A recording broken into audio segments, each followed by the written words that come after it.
इन देशों की यात्रा करना मतलब सीधे अपनी जान को जोखिम में डालना है। मैं आपको उन खतरनाक देशों की लिस्ट और उनके खतरनाक होने के बारे में बताऊंगा, लेकिन इसके लिए आपको पूरा वीडियो देखना पड़ेगा। इस लिस्ट में 10 देशों का नाम शामिल है, जिसमें कुछ देश ऐसे भी हैं जहां की जनता पल पल नरक की भट्टी में जल रही है।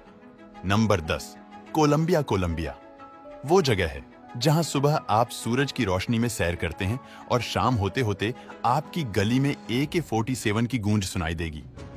कोलंबिया का नाम आते ही एक नाम चमकता है, पाब्लो एस्कोबार का, जिसने कोलंबिया को पूरी दुनिया का कोकेन किंगडम बना दिया था। एक समय ऐसा था जब दुनिया में बिकने वाला 80% कोकेन कोलंबिया से आता था। आज पाब्लो तो नहीं है, लेकिन उसकी विरासत जिंदा है। कोलंबिया के घने जंगलों में ऐसे गुट छिपे होते हैं जो खुद को क्रांतिकारी कहते हैं, लेकिन असल में वो गन लेकर घूमते किडनैपर होते हैं जो सब कुछ लूट लेते हैं। कोलंबिया में कुछ ग्रुप्स लोगों को अगवा कर फिरौती मांगते हैं। यहाँ से कई विदेशी ट्रैवलर्स को आज तक कभी वापस नहीं लाया जा सका है।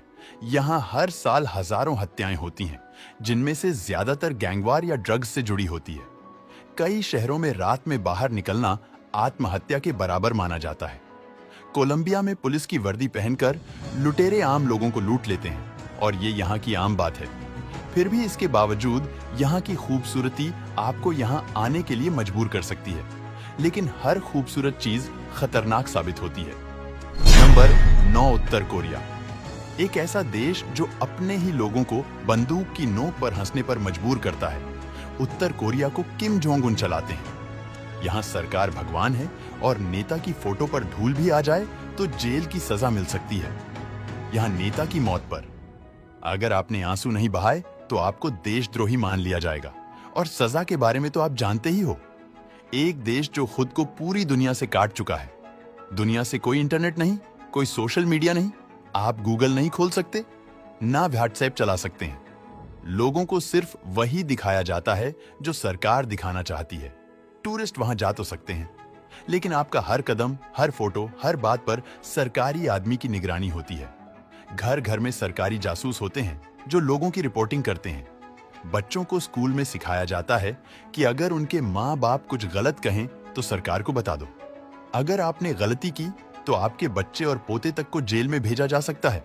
यहाँ आप अपनी मर्जी से कोई भी संगीत नहीं सुन सकते, सिर्फ वही गाने सुन सकते हैं जो नेता की तारीफ करते हैं।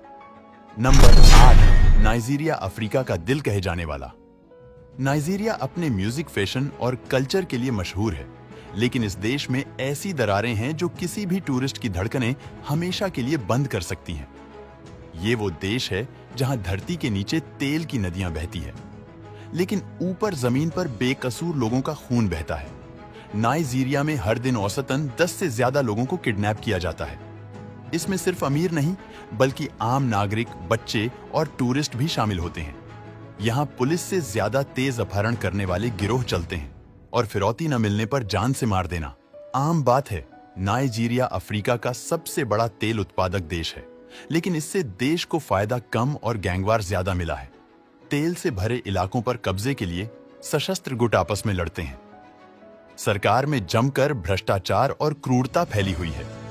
विदेश मंत्रालयों ने नाइजीरिया के लिए डू नॉट ट्रैवल अलर्ट जारी किया है, क्योंकि कई बार टूरिस्ट को पुलिस ही लूट लेती है, क्योंकि नकली पुलिस वालों का गिरोह यहां खुलेआम चलता है। Number 7, Iraq. इराक एक ऐसा देश है जहां एक और तेल के कुएं हैं तो दूसरी ओर लाशों से भरे ट्रक। इराक को असली नरक 2003 में बनाया गया, जब अमेरिका ने हमला किया। सद्दाम हुसैन की सत्ता तो गई, लेकिन देश में गृह युद्ध की चिंगारी छिड़ गई।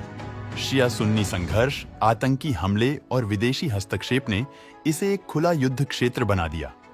2014 में ISIS द्वारा इराक के बड़े हिस्से पर कब्जा कर लिया गया था और उन्होंने लोगों को बीच चौराहे पर काटा, जलाया और मार डाला था। उन्होंने यजीदी महिलाओं को गुलाम बनाया और बच्चों को सैनिक बना दिया था।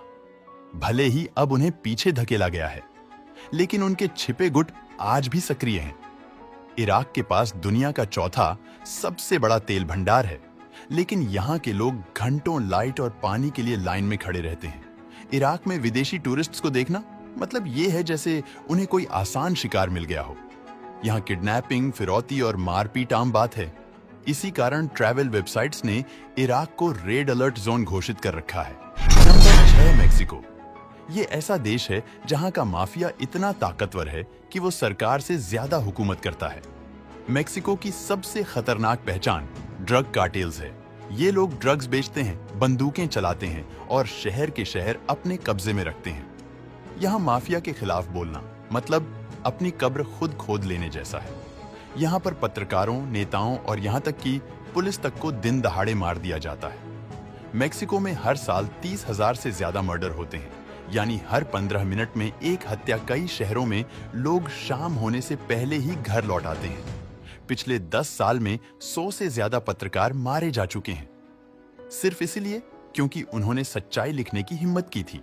नंबर 5, अफगानिस्तान। अफगानिस्तान कोई आम देश नहीं, बल्कि ये एक ऐसा जख्मी वतन है जो पिछले 40 सालों से एक भी दिन शांति नहीं देख पाया है।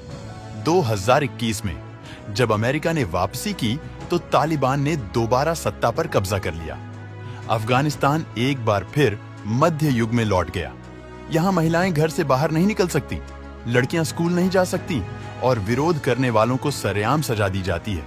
तालिबान के राज में एक ट्वीट करना मौत का कारण बन सकता है। अफगानिस्तान अब एक ऐसा देश बन गया है जहां विदेशी जाना तो दूर, नाम लेना भी खतरे से खाली नहीं है। यहाँ अपहरण, फिरौती या जासूसी के शक में सीधा गोली मार दी जाती है। यहाँ कोई सुरक्षा, कोई मेडिकल हेल्प, कोई सरकार की गारंटी नहीं है। एक समय काबुल में दुनिया की सबसे पुरानी लाइब्रेरी हुआ करती थी, लेकिन आज वहां किताबों की जगह बंदूकें रखी जाती है। Number 4, Yemen. जब पूरी दुनिया कोविड से लड़ रही थी, तब यमन के लोग भूख और बम दोनों से लड़ रहे थे। जहां दुनिया में लोग सुबह चाय के साथ अखबार पढ़ते हैं, वहीं यमन में लोग सुबह देखते हैं आज कौन सी बिल्डिंग मलबा बन चुकी है। 2015 में यमन का गृह युद्ध शुरू हुआ था। यहां एक तरफ सरकार है तो वहीं दूसरी तरफ ऊथी विद्रोही है, और इन दोनों के बीच सऊदी अरब और ईरान की ताकतें घुसी हुई है। सऊदी अरब ने विद्रोहियों पर हमले किए, ईरान ने विद्रोहियों को हथियार दिए और बीच में फंस गया। एक पूरा देश, एक पूरी पीढ़ी, नतीजा हजारों मासूमों की मौत और लाखों बेघर परिवार। यहां हर 10 मिनट में एक बच्चा कुपोषण से मर रहा है। जिनके पास खाने को कुछ नहीं है, वो घास और पत्तियां खा रहे हैं। यहां कोई विदेशी गया तो या तो उठा लिया जाएगा या आतंकी संगठन उसे कैमरे के सामने मार देगा। मतलब यहां जाना मौत के पास जाने जैसा है। Number 3, Sudan. एक ऐसा देश जो कभी मिस्र जैसी प्राचीन सभ्यताओं का पड़ोसी था, लेकिन आज वहां सिर्फ लाशें, गृहयुद्ध और बिखरी जिंदगियां बची हैं। सूडान में कोई सपने नहीं देखता, क्योंकि यहां रात सोना और सुबह जिंदा उठना किस्मत की बात होती है। अप्रैल 2023 में शुरू हुआ वो युद्ध जिसने पूरे देश को मलबा बना दिया। 2 ताकतवर सेनाएं, सूडानी आर्मी और RSF, ये दोनों ही सत्ता पर कब्जा चाहती है, लेकिन इनके युद्ध की कीमत आम जनता को भुगतना पड़ रहा है। सूडान में अब खाना, पानी, दवा सब ब्लैक में बिकता है, और वो भी जान बचाकर खरीदना होता है। लोग हजारों किलोमीटर पैदल चलकर दूसरे देशों में शरण ले रहे हैं, लेकिन रास्ते में उन्हें गोलियां और लूट का सामना करना पड़ रहा है। सूडान अब ऐसा देश है जहां कोई टूरिस्ट नहीं जाता। जो गया वो या तो लूट लिया गया या लापता हो गया।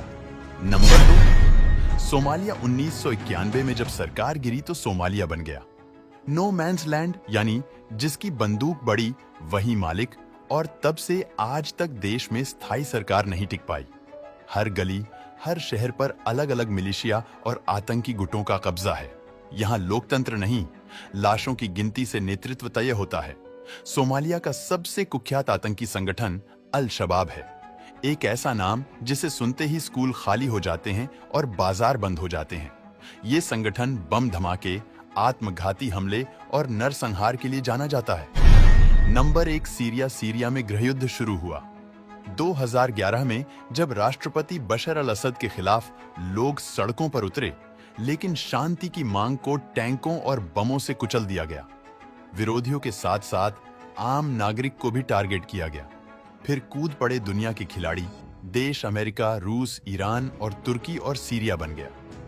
इंटरनेशनल प्रॉक्सी वॉर का मैदान, चीज देश में हर कोई लड़ रहा हो, वहां कोई जीत नहीं पाता, सिर्फ लोग मरते हैं। दुनिया का सबसे बड़ा आतंकी संगठन आई SIS का विस्तार सबसे ज्यादा सीरिया में ही देखने को मिलता है। यहाँ कोई विदेशी गया तो या तो उसे ISIS पकड़ लेता है या किसी आर्मी की गोली का शिकार हो जाता है। दोस्तों, आपको कौन सा देश सबसे ज्यादा खतरनाक लगा? हमें कमेंट में जरूर बताना।